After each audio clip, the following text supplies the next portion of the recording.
Now, journalist Barrett Tryon posted an LA Times story about how the newspaper he worked with was being sold on his personal Facebook page. His employer asked him to take it down, and after refusing to do so, he was put on unpaid leave. Here now via Skype to talk about this, Barrett Tryon, thank you so much for joining us today. Hey, Shira, thanks for having me on. So tell people what exactly happened. All right, well, in a very abridged version of what happened, last week we found out our company sold.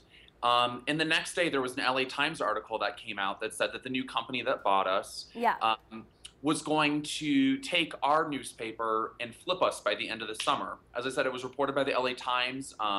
It was reported by an unnamed source. I used that pull quote that said simply that we're going to be flipped and sold, and I posted the link on my personal Facebook.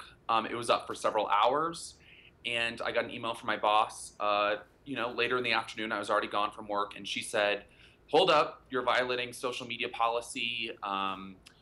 This is not factual information, and you need to take it down." And from there is where the firestorm kind of began. So this is interesting. It brings up many modern day questions of how employers deal with their employees' social media presence and what they post online. Does an employer have a right to fire you for what you post on your personal pages? I think it is a fine line, and it's very groundbreaking, and the fact that this really is still such uncharted territory. I think, if you're being smart about what you're putting online and you're not slamming your employer, I think you have every right to put what you want on your personal Facebook.